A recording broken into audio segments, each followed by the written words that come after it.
இயேசு உங்களை நேசிக்கிறார். பிரியமானவர்களே, இந்த நாளில் ஆண்டவர் நம்மளோடு பேசக்கூடிய வேதத்திலிருந்து 2 வசனங்களை வாசித்து ஆண்டவர் நம்மளோடு இடைபடுகிற காரியத்தை பார்ப்போம். அது மத்தேயு புஸ்தகம் 5வது அதிகாரம் 27வது வசனம். விபச்சாரம் செய்யாதிருப்பாயாக என்பது பூர்வத்தாருக்கு உரைக்கப்பட்டது என்று கேள்விப்பட்டிருக்கிறீர்கள். நான் உங்களுக்கு சொல்லுகிறேன், ஒரு ஸ்திரீயை இச்சையோடு பார்க்கிற எவனும் தன் இருதயத்திலே அவளோட விபச்சாரம் செய்தாயிற்று. உன் வலது கண் உனக்கு இடர்கள் உண்டாக்கினால் அதை பிடுங்கி எறிந்து போடு.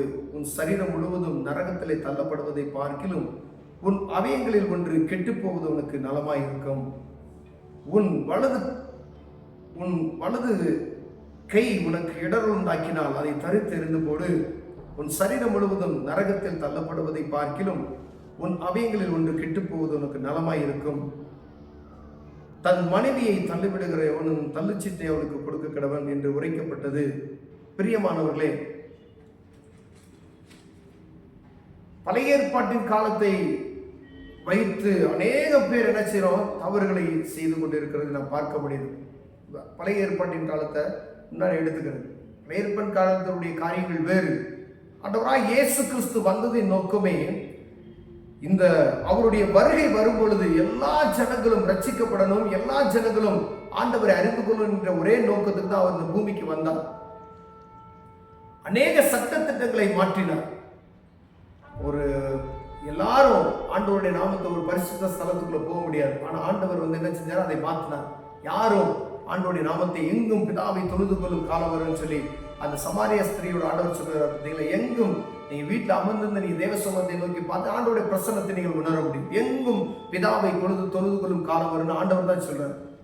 இப்ப ஆண்டவருக்கு கொடுத்த கட்டுப்பாடுகள் பாருங்களேன். இயேசு கிறிஸ்து தன் வாயின் உரையினால் அவர்களுக்கு ஜனங்களுக்கு சொல்லுகிறார், விபச்சாரம் செய்யாதிருப்பாயாக என்பது பூர்வத்தாருக்கு உரைக்கப்பட்டது என்று கேள்விப்பட்டிருக்கீங்க. பழைய ஏற்பாட்டின் காலத்துல அதை நம்ம கேட்டிருக்கோம், வாசித்து இருக்கிறோம்.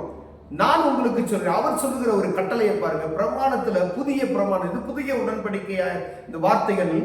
நான் உங்களுக்கு சொல்லுகிறேன், ஒரு ஸ்திரீயை இச்சையோடு நீ பார்த்த அப்படின்னாவே அவளோடு நீ விபச்சாரம் பண்ணிட்ட. அப்ப இச்சையான பார்வையே நீ பார்க்க கூடாதுன்றார். பழைய ஏற்பாட்டில் ஒரு பெண்ணை தப்பு பண்ணாதான் அப்படிதான் அவள் சொல்லப்படுகிறது. ஆனா ஒரு பிள்ளையை இச்சையோடு நீ பார்த்தனாவே நீ குற்றவாளியாய் மாறி விடுகிறாய் என்று வேதம் சொல்லுகிறது. பிரியமானவர்களே, இது அதாவது கிறிஸ்தவனாய் மாறுவதற்கு, கிறிஸ்தவனாய் வாழ்வது என்பது எளிமையான விஷயம் இல்லை. ஆண்டவர் கொடுத்த அந்த வார்த்தைகளை கடைபிடித்து நடக்கும் பொழுதுதான் அது எவ்வளவு கடினமானது, எவ்வளவு பரிசுத்தமானது என்பதை தெரியும். பைபிளை வாசித்துட்டு நாம எப்படி வேணா இருக்கலாம் அப்படின்னு சொல்லி இருக்க முடியாது.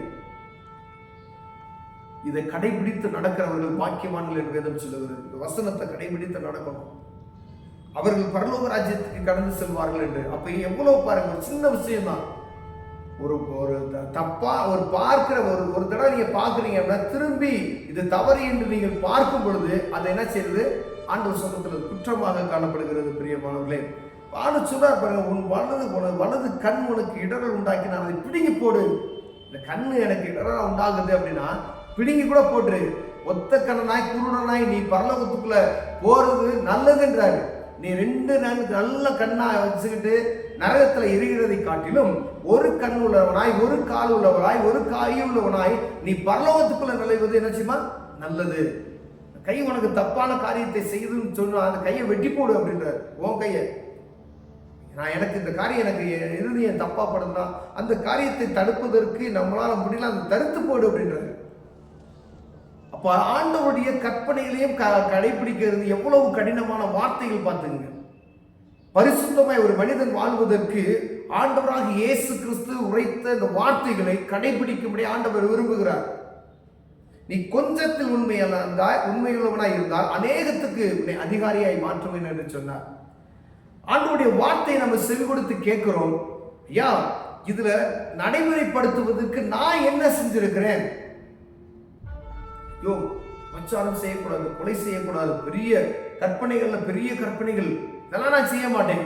பொய் சொல்றது இல்லையா, பொய் சொல்லாது இருப்பாயாக கற்பனை, பிறர் பொருளை இச்சையாது இருப்பாயாக கற்பனை.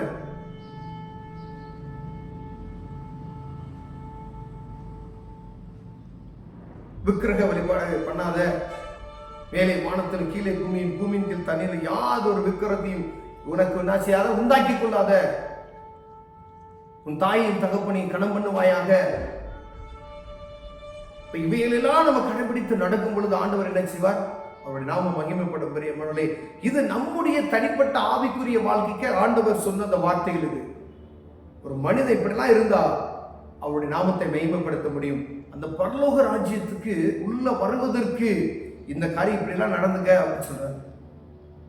அநேக காரிய சட்டத்திட்டங்களை ஆண்டவராக இயேசு கிறிஸ்து மாற்ற முடியும். பிரியமானவர்களே, பழைய ஏற்பாட்டின் கால கண்ணுக்கு கல் பல்லுக்கு பல் அப்படி இருந்துச்சு. ஆனா இப்ப என்ன சொல்றாரு? நான் உங்களுக்கு சொல்லுகிறேன், தீமையோடு எதிர்த்திருக்க வேண்டாம். ஒருவன் உன்னை வலது கன்னத்தில் அறைந்தால் அவனுக்கு மறு கன்னத்தை நினைச்சி கொடு அப்படின்றார். எவ்வளவு வித்தியாசம் இருக்கு பாருங்க. ஆண்டவரை அறிந்து கொண்டவர்கள் இப்படிதான் இருக்கணும். அநேக இடங்கள்ல போய் சுவிசேஷன்ஸ் போற இடத்துல ஆளுங்க ஊழியக்காரங்க அடிச்சிடுறாங்க பார்த்தீங்களா? அவங்களுக்கு திருப்பி அடிக்க தெரியாதா? எல்லாரும் மனுஷன், எல்லாரும் அடிச்சா அடிப்பாங்க. ஆனா இயேசுவை சொந்த இரட்சகராய் ஏற்றுக்கொண்டு அவருடைய நாமத்தை பிரதிபலிக்கிறது அவர் சொல்லிக் கொடுத்திருக்கார். தீமையோடு நான் உங்களுக்கு சொல்லுகிறேன், தீமையோடு நீ எதிர்த்து நிற்க வேண்டாம்.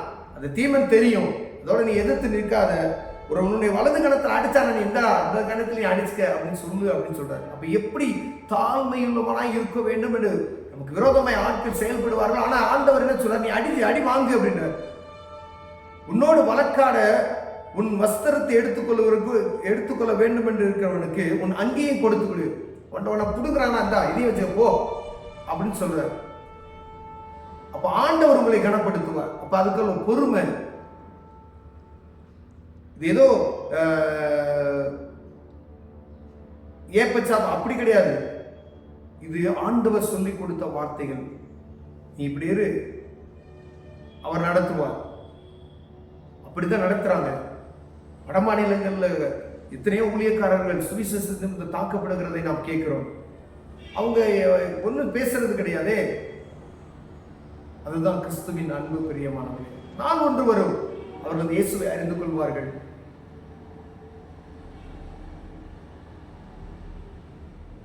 ஒருவேளை நம்ம இதில் குறிச்சது ஒருவரை காணப்பட்டோமானால் தேவ சமூகத்துல ஆண்டவரே இந்த இப்படிப்பட்டதான காரியத்தில் எங்களுக்கு விடுதலை தாங்க ஆண்டவரே. இச்சையான பார்வை இருக்கிறது, ஒரு பெரிய ஆசீர்வாதம். அந்த ஆசீர்வாதத்துக்கு இந்த சின்ன காரியம் தடையாகும். நல்லா ஜெபம் பண்ணுவோம். ஒரு சகோதரர் பாருங்க, ஒரு ஆண்டவர் சொல்ற ஒரு காரியத்தை பாருங்க. ஒரு பெரிய ஆசீர்வாதத்துக்காக ஜெபித்துக் கொண்டு இருக்கும் பொழுது, அந்த ஆசீர்வாதத்துக்காக ஜெபிக்கும் பொழுது ஏன் ஆசீர்வாதம் இல்லை அப்படின்றத ஜெபிக்கும் பொழுது, தேவ சமூகத்துக்கு போய் அமர்ந்து அதிகாலையில ஜெபிக்கும் பொழுது ஆண்டவர் அவருக்கு தரிசனமாய் காண்பித்த காரியங்களை பாருங்களேன். அந்த தரிசனத்துல உனக்குள்ள உண்மை இச்சையான பார்வை இருக்கிறது, வன்கண் இருக்கிறது. இதெல்லாம் வெளியே தெரியாது, இருதயத்துக்குள்ள இருக்கும். நம்ம பார்க்கலாம், யாரை எப்படி பார்க்கிறோம் அப்படின்னு தெரியாது. பக்கத்துல இருக்கக்கூடிய ஒரு இச்சையான காரியம், அடுத்தவங்களுடைய பொருளை அபகரிக்கிற காரியங்கள், வெளியே தெரியாத இருதயத்துக்குள்ள இருக்கக்கூடிய காரியங்கள். இப்படி இருக்கும் பொழுது நான் உன்னை எப்படி ஆசீர்வதிக்க முடியும் அப்படின்னு அந்த சகோதரன் அதை விட்டு தேவ சமூகத்தில் ஒவ்வொரு ஆண்டவரே, ஒருவேளை பெரிய பெரிய தவறு நமக்கு தெரியும், சில காரியங்கள் வெளியவே தெரியாது பார்த்தீங்களா? அந்த காரியங்களை தேவ சமூகத்தில் அவர் அர்ப்பணித்து என்ன செஞ்சார்? ஆண்டவரே இதிலிருந்து எனக்கு விடுதலை தாங்க அப்படின்னு சொல்லி ஜெபித்து அந்த பாவத்தை ஒப்புக் கொடுக்கும் பொழுது ஆண்டவர் நினைச்சார், அந்த மனிதனை ஆசீர்வதித்தார். அப்ப கண்ணுக்கு தெரியாத பாவங்கள் நம்முடைய ஆசீர்வாதத்தை கெடுத்து விடும். பிரியமானவர்களே, நம்ம நினைக்கிறோம் ஆசீர்வாதத்துக்கு ஆண்டவர் எப்படி ஆசீர்வதிப்பார்? நான் இந்த தப்பா செஞ்சேன் அப்படி இல்லை. ஆண்டவருக்கு தெளிவா எழுதி வைத்திருக்க, இதை தப்பான பார்வை பார்க்காது, அது நிமித்தம் ஏதோ ஒரு பாதிப்பு உண்டாகும்.